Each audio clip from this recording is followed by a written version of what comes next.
at that emotion.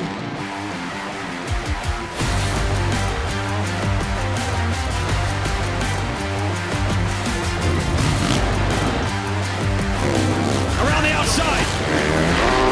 It's time to bring the action. Yeah, welcome. It's another episode of SMX Insider. We have finally reached the point we've been teasing since last fall, which is the playoffs are now right in front of us, and what we will now call the regular season is done. Jason Wygant and Jason Thomas here, but what we did not expect when we were talking about this back in November was that we'd be talking about the backdrop of a perfect season in the Pro Motocross Championship. And not only that, somehow that was only the second most important thing happening in the Lawrence family life that day. They're great. They're amazing. I knew greatness was coming, but I didn't know it'd be quite this great. Rookie perfect season on a 450. Unbelievable. Yeah, what a weekend for that family. And I think speaking for myself and the rest of the industry, typically this week is just this exhale. Everybody's getting some time off and you actually get to see your friends and family a little bit more. But no, we have the SMX Playoffs. And I think it's also the most excited I've been for the end of the season too, because we have this all new dynamic where all these guys are going to put their Supercross shoes back on and head back out there in this hybrid style of racing that we have to come. But yeah, speaking to your point on the Lawrence brothers there, what a weekend. And I got to spend some time with Dazzy Lawrence and the mother of the Lawrence family there after the races, and just off the record, kind of talk to them about the journey and what it means to them, because you don't get a lot from Dazzy. Like, plays his cards pretty close to the chest there, but you could tell, like, I think they're taken aback at all the success so fast after so many years of struggle. And it's hard for anyone, even if you're neutral on the situation, to believe what these two accomplished in 2023. Yeah, that's what really struck me, getting to work with James Stewart on this particular weekend and Carmichael throughout the year. And we've talked to them a ton about what it's like to have a perfect season. But JT, you were literally around them as a kid racing in Florida. And myself, anyone who was a fan of the sport, knew that those two were destined for greatness. We didn't know how great, what the numbers would be. We probably didn't have perfect season in mind because that had never been done before. But if you go to 12-year-old Carmichael Stewart and say they're going to do things we've never seen before 10 years from now, everyone would say, yep. That's, to me, what's so surprising here. This wasn't expected. This was not on the radar. I didn't think anyone would reach those heights ever in the history of the sport. We are there right now. Yeah, and to be this young and this early, and I think Ricky and James have done a great job of being transparent about the time it took them, right? They were 22, 23, where they had to figure things out, mature a little bit. Their mind and body had to catch up to each other to create this perfect, literally, package that they brought. Jett's already there. And when you talk to Jett, it is so apparent how much more maturing he still has left to do.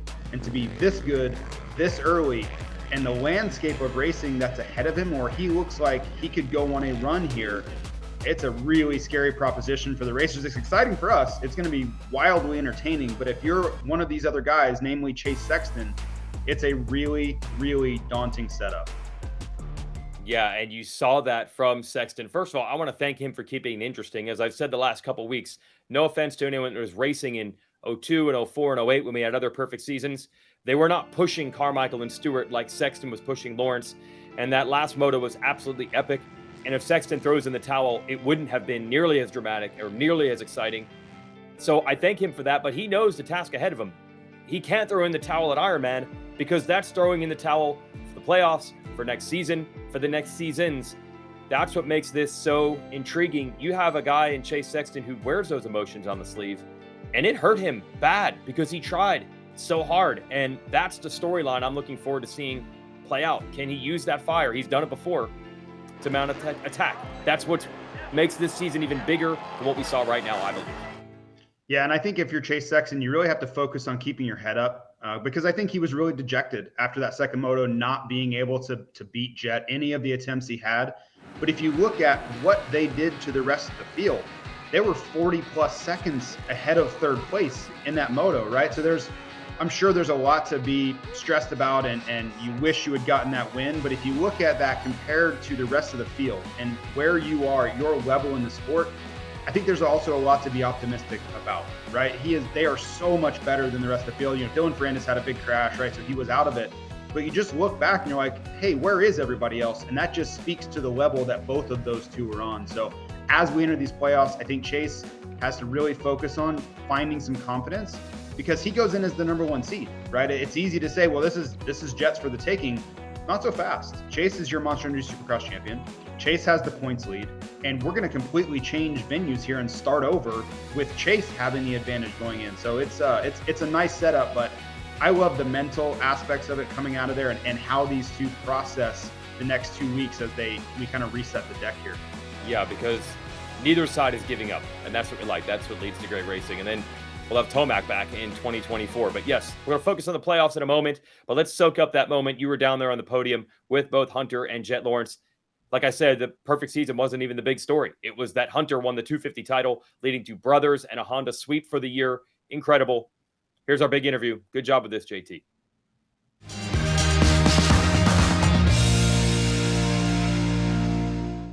Well, I'm with the 2 men of the hour, Hunter Lawrence and his younger brother, Jett Lawrence. And I'm going to start with Hunter. It's a big day. This is your first 250 Pro Motocross title. You came off of an incredible 250 East Coast Supercross title, and everybody's been asking you what this moment means to you. I want to flip that. What do you think about Jett? Because to me, you've had the opportunity of watching him grow up. You've seen the progression. When he jumps on a 450, he just blew everybody away this summer. So take us through your thoughts on that. Where do you begin? I mean, where do you begin? In all honesty, 22-0. Undefeated 450 career. He won his Class of Nations. Now onto this. What's this, the 5th title he's done back-to-back? So, that speaks for itself. Super proud. Like, we never dreamt of this as kids. So to see what he's accomplished, what we've accomplished and stuff and where we are, it's just unreal. Congratulations in your own right. And I'm going to ask the same thing of Jett. You've had to watch Hunter, right? He struggled. There were injuries. I remember moments, he was trying to get through this shoulder injury. And a lot of us fans and people watching the sport weren't sure if he was going to continue racing. And you fast forward to 2023 and everything's going right. He wins a 250 Supercross Championship. He wins a 250 Pro Motocross Championship. So tell us your thoughts as you watch that. You're growing up alongside this, watching these struggles and now the success. Yeah, gosh, you guys think I was stressing about my perfect season. I was stressing that he was making sure he's always good, because, you never want to see someone get hurt. Doesn't matter if it's your brother or if it's someone else. You hate seeing someone always get hurt and bad luck. With this season with the DNFs, man, I was stressing more about his championship, because I'm just like, please, the bike just make it through. In some of the times, I was getting more mad when he would have a DNF. It's like I DNF'd out there. So, no, for him to come out on top is unreal. Everything this year in this outdoor season was going against him. And yeah, it's crazy. I don't know many people that had 2 DNFs in a season still win the thing with 1 race to go. So yeah. So one playoff question for each of you. Have you started riding Supercross yet on the 450? And we know you ride pretty well. How is that going otherwise, though? JT, we'll get there. We want to celebrate this because it's already a long season. So we're going to celebrate this, and then we'll let you know in like a press conference or something going into it. Hey, I have someone in my ear telling me to ask questions, so I'm just doing what I'm told. But we're going to be looking forward to seeing you on the 450 at Charlotte. And Hunter, the same thing. You've had such a dominant 250 season. What are your thoughts? It's going to be the last time you're probably going to race a 250, maybe Motocross of Nations. But just tell us your thoughts as you head towards the end of this 250 career. Yeah, it's like you said, it's such a long season, so you try to take it day by day. But looking forward to it. More than anything, looking forward to celebrate this and not take it for granted, because they don't come easily, and we work. Some people work their whole life. We've worked our whole life to this point, so we want to enjoy this and bask in the moment for a day or so, and then on to the next goal. Congrats, guys. You both deserve it. Okay, good job there to wrangle that interview with all the ways that the Lawrence brothers are being pulled around there in that awesome atmosphere at the podium. I just want to credit that Jett, the very first thing he said to you in his post-race interview was about Hunter winning the title instead of him with this emotional. You saw how emotional he was after the finish. So credit to them for doing the right things and carrying themselves as professionals. And I also thank Sexton for that in the press conference, because he's had really as many downs this year as ups, and he's hung in there. So good job with them. And I guess here's your reward, JT. This is wild. That Budds Creek. This is awesome. What happened here?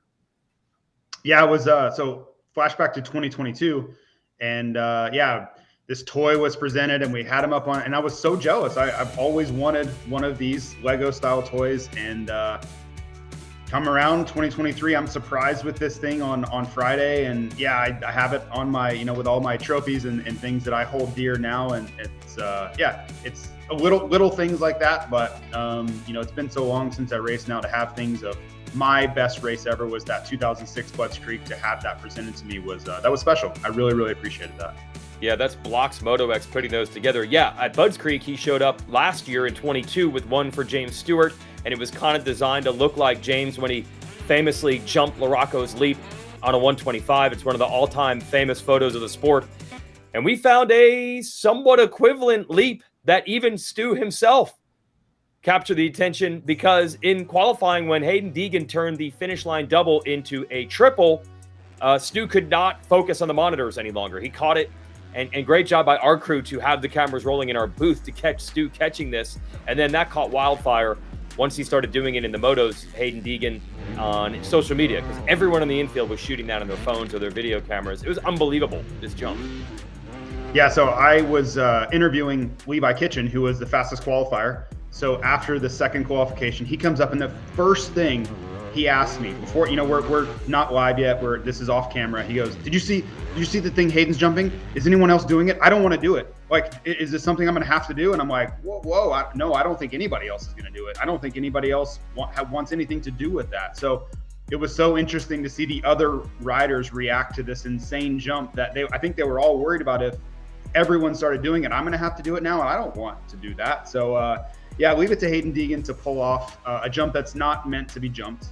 He is innovating things like James Stewart would do, right? James was famous for that, of putting sections together that were not designed to go that way. But yeah, I think it just speaks to the talent that Haiden Deegan is. And I also thought it was ironic, if you look back on Haiden Deegan's 2022 debut at this track, he crashed his brains out and DNF'd the moto trying to do a jump. Not this exact jump, but a similar jump, right? He's trying to put sections together that weren't really meant to be put together. And yeah, it just shows the progression. This year, he's pulling those things off lap after lap. We thought it might be a little dangerous to have Carmichael himself as the pace car driver at Daytona for the NASCAR regular season finale. That's awesome for NASCAR to let him and Daytona do that. We were joking about him putting the car on the wall. But what it really led to is a lot of great exposure to that big NBC NASCAR audience for our sport and the playoffs coming up here in 2 weeks. Here's a little clip.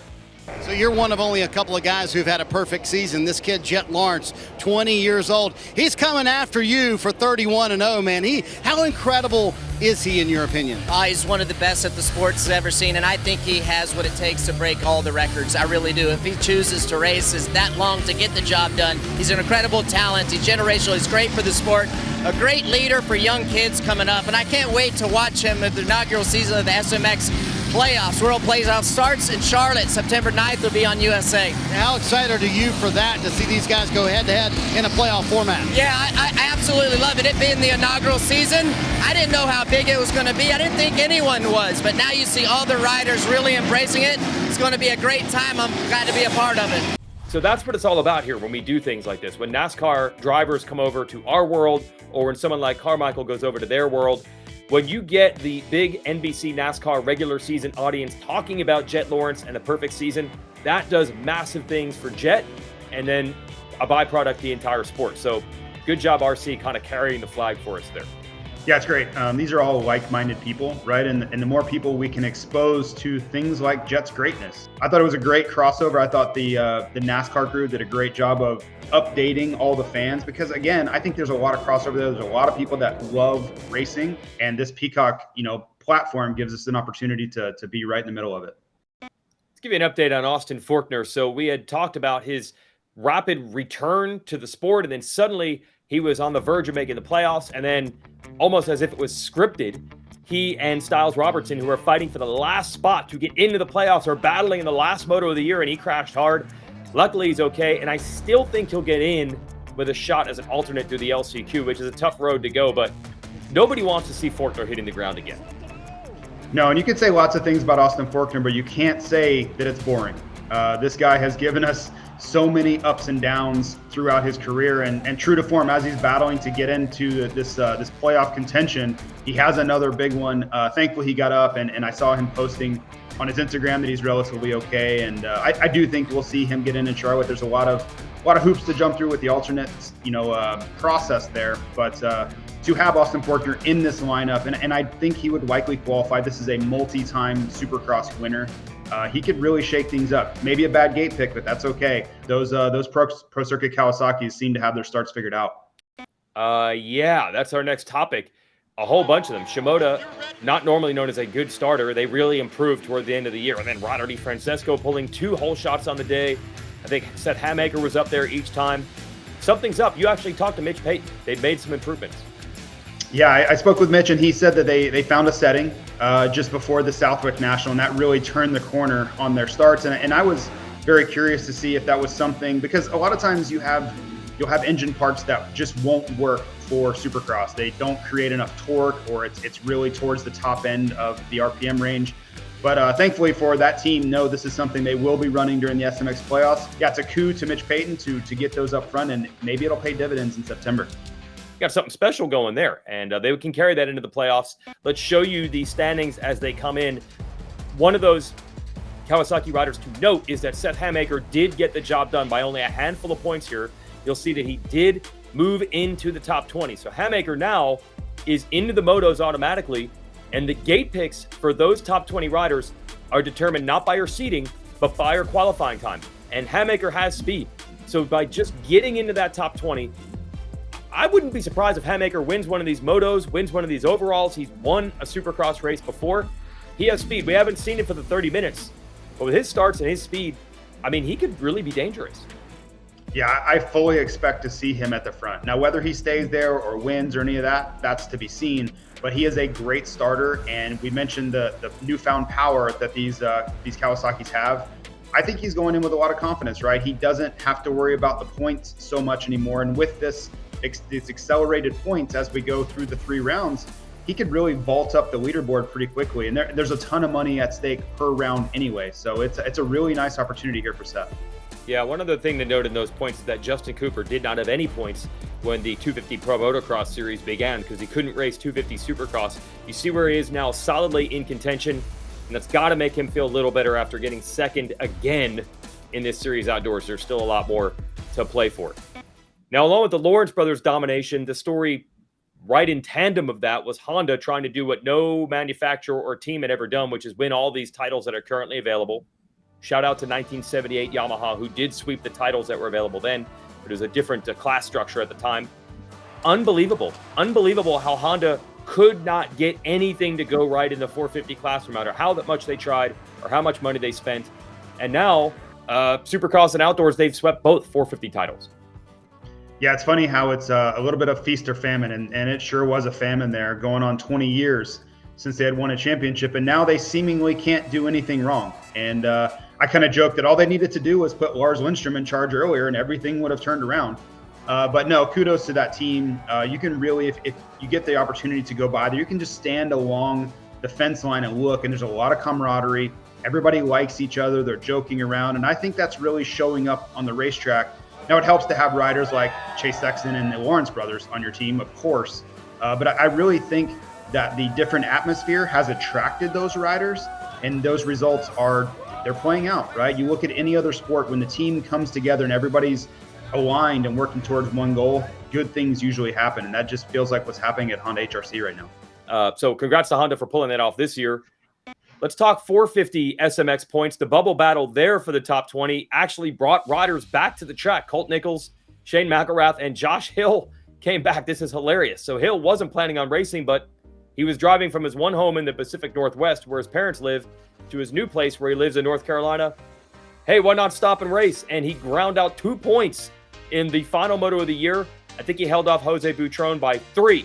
So him racing while Shugelin here made all the difference to not having to race last chance qualifiers. Yeah, I love that he really didn't tell anyone that he was going to do this, hoping that he wouldn't attract a bunch of other riders that would worry about him and the points and all that stuff. It's funny how the chess pieces are moved around the board here by guys just trying to get into these playoffs. And, you know, we all wondered, how would this go? Would the riders know? Would they understand the playoff picture and the points? And you've seen this evolve. You've seen them have to learn on the fly. And, oh, man, I need to get back into these Pro Motocross races. And for Josh, yeah, he's, this is going to be a home race now, new home race for him in Charlotte coming up. But to show up, he pulled along the side of the road and did a couple motos on the drive this week just to make sure he had 35 minutes in him. But yeah, just a crazy new wrinkle in all of racing here to see these guys have to just change their summer plans entirely. And we're the benefactors, right? The fans and everybody who loves the sport get to watch, the best racers in the world show up during the summer. I like how it takes it back to the roots. I mean, look, that's how you grew up, JT, going to the track and racing your two motos on whatever bike or program that you had, whether it was in a semi or on your own. And that's what we saw. A lot of these guys just back to the roots. I'm going to get a bike. I'm going to show up. I'm going to sign up, and I'm going to get what I get, probably like they did when they were 8 years old. But now it's leading to potentially hundreds of thousands of dollars for them when they get into the playoffs. Now, with the perfect season that we're talking about, obviously great for Honda, great for Jett Lawrence, but I don't want to forget the mechanic. And I remember in 2002 when Carmichael did this for the first time, I felt like Chad Watts, RC's mechanic, was just as much of a talking point. Could he keep the bike together? Now that we've seen a few of these, I think we start taking for granted that that's easy. But you've talked to Christian Ducharme all year long. Like, there's pressure on him too. Yeah, I think the whole team feels that pressure, right? They don't want to be the reason or have a part of the reason that this comes apart, literally, right? You just don't want that to be a factor. If Jett just gets beat or Chase Sexton steps up, so be it. That's a part of racing.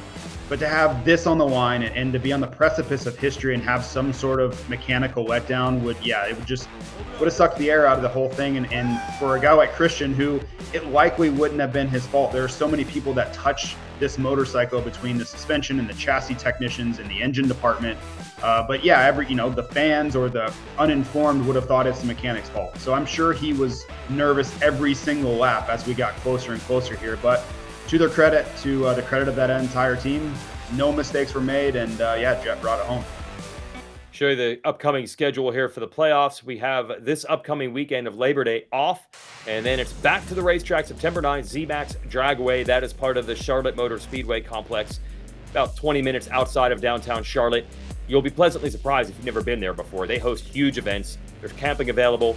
Then we go to Chicagoland Speedway. Same thing, hosted huge NASCAR events for years. A lot of amenities, a lot of things to do, and camping available. And of course, the Los Angeles Memorial Coliseum. I was impressed, JT, at the end of this, how many riders said they were excited about it and not, dude, I just raced for 9 months, I'm over it. The riders seem pumped at this great unknown coming up. Yeah, and I think, credit to the powers that be for creating this championship and having it be financially rewarding, because everyone is a little tired. It has been a long season for everyone, and to see them excited, that means that someone did something right? The right decisions were made. This gives them that carrot at the end of the season to go in and try to refresh. And I always think about the guys that maybe haven't really been on the radar, the Jason Anderson type riders, Justin Barcia. Yeah, they've been doing okay. They pop into the podium here and there, but this is a chance to go win some races, right? Jason Anderson was a rider that won 7 Supercross races in 2022, and he's going to show up ready. He had a bunch of time off from an injury, so he's going to be fresher than a lot of these other racers, and he's probably been logging Supercross laps in preparation for this. So I think we're going to get a little bit of a shakeup near the top, and riders we haven't seen battling for the lead, I think you're going to see maybe pushing the envelope here. Yeah, it's a little different now that we have 3 races, but the off-season races that we used to have, the U.S. Open, the Monster Energy Cup, half the time the guy you expected to win would win, and half of the time a guy you weren't expecting to win would win. And that's probably at least got to be the theme that everyone's telling themselves. 3 races, I can do this, even with Jett Lawrence or Chase Sexton out there. That's really going to make it cool. We'll show you a little update here with the point standing. Sexton will be the number 1 seed coming in, and Jett Lawrence has actually vaulted up to 3rd. He went ahead of Adam Cianciarulo. That's 2 more points for him with our seeding as we get ready for the first ever playoffs in this sport. All right, it's Fowler's Facts. We're going to bring in our staff statistician, Clinton Fowler, here for a look back at 2023. And I'm really glad you suggested this, Clinton, because it has been an amazing season. Right now, we're all in the vortex of Jett and Honda and all the success at the end. But if you look at the year as a whole, a lot of other amazing things happened that we need to bring back to the surface. And I love it. Yeah, Eli Tomac, he's no longer racing with us this season due to injury, but it was an historic season for him too. Yeah, Weege. I mean, you just think back to the Supercross season, and Eli Tomac was on it right from the beginning, coming out with that win in Anaheim 1. He started the season at 44 wins. He finished at 51. JT, he's now the second winningest Supercross rider in the history of the sport. Something that's just amazing to think he's got more wins than James Stewart. Yeah, and I was asked this by a few people earlier this season of, where do I place Eli Tomac on that, Mount Rushmore, as we say, of all-time greats? And you start looking at the stats, and he has to be in there, right? And that's up to opinion of where he placed in there. But you look at the numbers, the winning streak kind of he went on once he got on a roll there in that 2017 era. He's an all-timer, period, end of story. And he's not even done, right? He just announced that brand new contract, and he's coming back for more. So we'll see what number he can get up to. But yeah, what a run Eli has had for the last 6 or 7 years. And then also while Eli was doing that, Clinton, we'd have you on the show every week talking about what he's doing, past age 30 and 31, and then the other riders in the field that were great at an advanced age.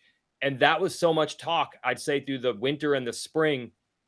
The transition to the next generation could not have happened more swiftly. It literally changed the moment Tomac got hurt, and suddenly the focus went to, I can't believe this, Chase Sexton's going to win this title. And, that means that Honda's curse in the 450 class is broken. So that was a big moment as well. Yeah, got to give props to Chase Sexton for his first Premier Class Supercross Championship. And really, all season long, I made note of the mistakes, right? He had 7 main events with mistakes. He lost 35 points. But the reality was he was a pretty dominant rider. 14-time fastest qualifier. He was fastest 8 times in the main event. Ultimately won 6 wins, 13 podiums. He's the only rider to finish in the top 10 at every single round. So impressive season for him. And Weege, who's the one guy that called it that he could come back, that he could make that championship? Yeah, I think we were in Glendale with the great Justin Brayton and you and I on Race Day Live, and Brayton said, I think he can still get in it.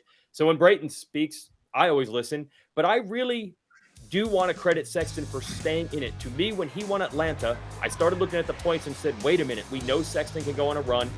This is not over.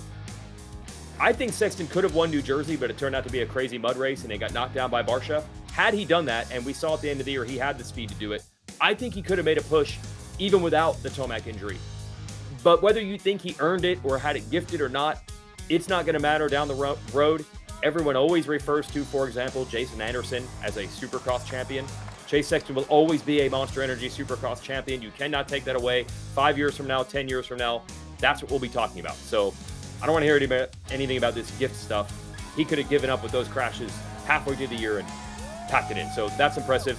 And obviously, we have to talk about the perfect season here. Clinton, you have so much data. We're going to do a separate show on this, so keep watching on our YouTube channel for that. But what's your main highlight of this perfect season for Jett? Yeah, the highlight here with the perfect seasons is, remember, we've got 5 perfect seasons in the sport of super motocross. First one is 1998, Ricky Carmichael, the 125 Supercross Championship, East Region, and then the 4 Premier Class Pro Motocross Championships, where Ricky Carmichael in 2002 and 2004, you got James Stewart in 2008, and Jett Lawrence in 2023. So it goes without saying, a perfect season is a perfect season. It's amazing to witness that firsthand. Is absolutely amazing. You just got to put it up there with some of the ball sports, like the New England Patriots in 2007 having a perfect season. So impressive season for those guys, Weege. It was almost perfect, Mr. New England. It was almost perfect. The team that plays in my home state of New Jersey ended that in the playoffs. So we'll see how this turns out. It was rough. SMX pops up here in a couple weeks. But yeah, we'll bring you back for a SMX Insider Extra with more breakdown of Jett's perfect season. But for now, as always, thanks for the data. Thanks, Weege. Thanks, JT. All right, we're going to wrap this up and go to a well-deserved weekend off for everyone, including my family, who will actually have dad home for the weekend. But then we're back. This is the cool thing. We've been talking about the format a bit at these SMX races. And one of the big things, JT, is that Friday riding is back, because obviously these riders and teams want a little more information on what these tracks are going to race like. So if you're a fan and you come Thursday night or Friday morning, you will get to see these riders on a super motocross track for the first time ever, because qualifying and practice there is all open for the fans. That's why we've been teasing that camping is available. That's going to be pretty fun to watch them all adjusting on the fly.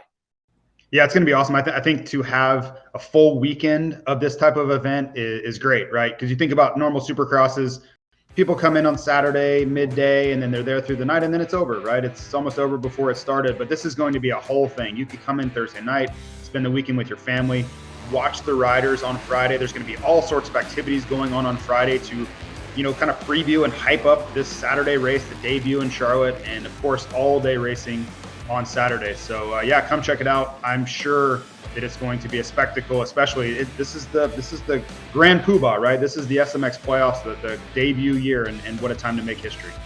Yeah, and I'm sure the people in the Chicago area feel the same, but I can tell you in Charlotte where I live, people have been dying to have a race of this caliber for decades, late 90s, since they had a supercross next door there at Charlotte Motor Speedway.